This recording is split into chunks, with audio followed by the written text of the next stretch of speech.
20,000 के करीब था, फिर आपने कहा कि 50,000 क्रॉस होगा, उसके बाद देखिए क्या थी, तो मैं सोचा था कि सेंसेक्स 50,000 कैसे जा सकता है, लेकिन मैं नरेंद्र मोदी का बोलता था अब की बार 50,000, अब की बार 1 लाख ही बोल देता हूँ। अब की बार 1 लाख, चलिए 1 लाख सेंसेक्स, 1 लाख निफ्टी नहीं है, इतना तेजी में नहीं हूँ मैं। तेजी में हूँ, इतना तेजी में नहीं, क्योंकि वो एक आपके जो मित्र थे जी जी झुनझुनवाला जी, उन्होंने तो एक बार 1.5 लाख निफ्टी बोला था कि हमारी लाइफ, उन्होंने ये कहा था कि मैं शायद ना देख पाऊं लेकिन अनुज तुम लोग देखोगे, तो ये उन्होंने एक चीज कही थी कि, तो वो मुझे काफी स्ट्राइक की थी। भाई long term capitalism compounds money, so if you even compound 10-12%, eventually you'll get to 100,000 in the Nifty too. But I think in the next few years, if we get to 1 lakh on the Sensex, मैं बहुत खुश रहूँगा। Okay ठीक है।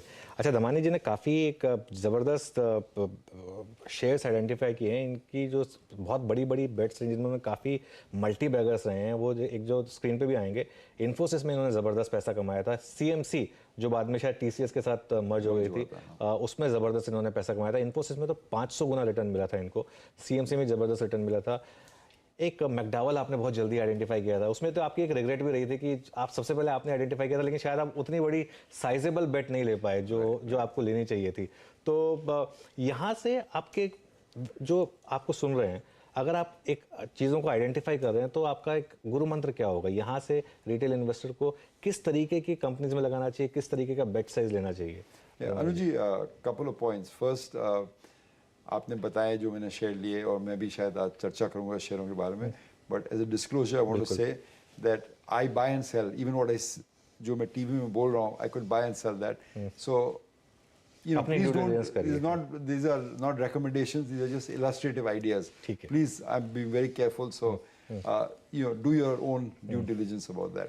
So जो चीज़ मैंने सीखी अनुजीत over 30 years in the financial market, इसकी किसी ने थोड़ी अच्छी कंपनी ले ली, भले ही not done well, but good businesses they bought and have had the patience to help them. They made enormous amounts of money because the index, जब मैं शुरू किया था शेयर बाजार में 1989 में 600 के करीब था, अभी 60,000 के ऊपर पहुंच गया है. So the index itself has given you such returns. I think long term, without dividends, the index is compounded 15-16% for us, which is extraordinary returns we are getting out there. So I feel that journey over the next 20-25 years will also happen. ये भी index बढ़ता जाएगा. So at 60,000 to get to 100,000 is just basically 2-3 years of compounding at 16%, 18% out there. So I'm very hopeful. Now the question is, what businesses should you buy to take part in this? अगर आप busy हैं आपके काम में, आपके profession में, तो perhaps an index fund is good. But if you like to pick stocks, India is large, as a buffet of choices, you say. जो हमने अभी लिया है recently, I would say some defense PSUs, some railway PSUs, and some technology shares.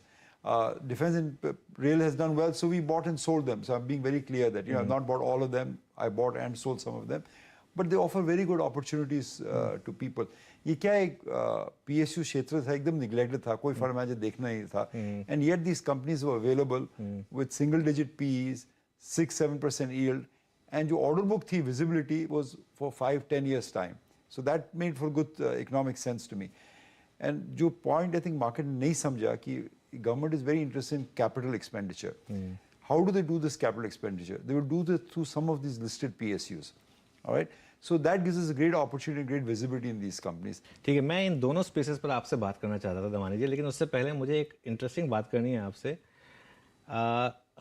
60 years cross करने के बाद आपने fitness पे इतना ध्यान दिया, आप इतने फिट इतना फिट मैंने आपको पहले कभी नहीं देखा। उसका राज क्या है?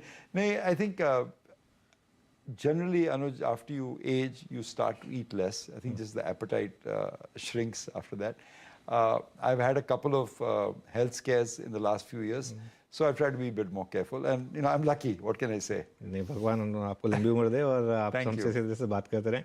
तो दमानी जी देखिए, और ये वेल डिस्क्लोजर, देखिए जो दमानी जी ने बोला कि डिस्क्लोजर हम बाकायदा प्ले करेंगे, उनके डिस्क्लेमर सारे के सारे उनके हम प्ले करेंगे, लेकिन ये जो रेलवे PSUs था, ये किसी ने नहीं देखा था। ये आपने दिवाली पे हमारे सिस्टर चैनल पे आकर बोला था, वहाँ से 50% के मूव देखे हमने करीब 1.5 महीने में इन स्टॉक्स में। ऐसा क्या चेंज हो गया इनमें, जो खासतौर से रेलवे PSUs हैं उनमें ऐसा क्या चेंज हो गया? क्योंकि एक PSU टैग तो है ही इनके साथ, और एक रिस्क तो रहता ही है कि कभी भी जैसे एक बार IRCTC के साथ हुआ था, एकदम से ओवरनाइट एक पॉलिसी चेंज हुई और एकदम से एक स्टॉक 20-30% गिर गया था, तो वो एक रिस्क फैक्टर यहाँ पर रहेगा दमानी जी। They're in all companies. That is, I mean, in private companies, they're there. People misallocate capital, private company mein, public company. That's part of your judgment call of what you do. And a lot of people say, "Aap kaise lete ho PSU?" I pointed out again, not a recommendation, that I had bought Bharat Electronics, a company in 2003 at 20 rupees with 2 रुपया ब्याज दे रहा था. So it had almost 10% or maybe 5% yield, 40 with 2 rupees dividend yield. 300 crore में लिया था. आज बढ़ते बढ़ते 60,000 70,000 करोड़ का मार्केट गैप हो गया. So over 20 years it has created wealth. So it is, जो एनालिस्ट का काम है, it is to pick good stocks, whether it's in the public sector or in the private sector. And to come back, जो specific question आप पूछे थे railway PSU, बहुत सस्ते थे. I mean, just take my, you just have to believe me that if you go through the balance sheets, you'll realize that they had order books, they had earnings, they paid out 33% dividend. So I was getting 7-8% yield on these shares. You can't get 4% in fixed deposit, I'm getting 7% yield. So why would I not buy them? And jo other point I said that the government wants to do capital expenditure. Say the railways want to do, government wants to do huge capital. Aapne dekha Vande Mataram, all these tunnels, all these bridges, these corridors are being built. So all the capex will come through the railway companies. So they're all beneficiaries. There's also growth for the next few years. So while we buy and sell these shares, I think overall I would like to remain invested in them. तो ये मैं देख रहा था actually सारी की सारी कंपनियों को जोड़ने के बाद ही मार्केट कैप करीब करीब 1 लाख करोड़ के करीब ही था, उससे ज्यादा का नहीं था. और उसमें IRCTC सबसे ज्यादा है, उसमें जिसमें भी IRCTC very expensive share. The rest of the shares, वो बोलते ना, they were actually throwing it away. So you know, sometimes other people's disbelief is your opportunity. नहीं बिल्कुल नहीं. जैसे एक महीने 50-60% मूव मिल जाए उसके बाद, जैसे आपने बोला कि नॉर्मली बाय सेल तो आप करते रहते हैं, लेकिन लॉन्ग टर्म में अभी भी ये एक अपॉर्चुनिटी है आपके हिसाब से? Yes, I remain invested broadly in them. Of course, we buy and sell some shares, do a little bit of trading. But yes, long term, I'm very well invested in defense companies. I'm very invested in rail PSUs. I'm looking aggressive to increase my bet in the Indian technology sector. ठीक है. BEL की आपने बात की, मुझे वो मेरा show याद आ गया जो मैंने आपके साथ किया था पिछले साल, जिसमें आपने डिफेंस PSUs कहा था कि ये यहाँ से ज़बरदस्त मूव दिखाने वाले हैं. और HAL का मूव देखिए, आप BDL का मूव देखिए, खुद BEL का मूव देखिए. BEL में तो खैर आपने तो 300 टाइम्स पैसा बनाया, लेकिन इवन लास्ट के 2 साल में भी ज़बरदस्त तेज़ी आई है. तो ये क्या एक टेक्टोनिक शिफ्ट है डिफेंस में, और ये आगे भी रहने वाली है यहाँ पर? Anuj, let me explain a point to you. Ukraine war hai na, that has clarified a lot of thoughts in everyone's mind. For example, the US produces 150 million artillery shells a year. That's the production out there. Generally in a peaceful war that was working fine. Now, Ukraine itself is using 150 million artillery shells in a matter of 2-3 mahine. So if you want more drones, you want more missiles, you want more artillery shells, you got to stock up that production. So India is a large base for defense, and this policy of government to focus Atmanirbhar, as they call it, ki domestic focus karo, that's giving a huge fill up.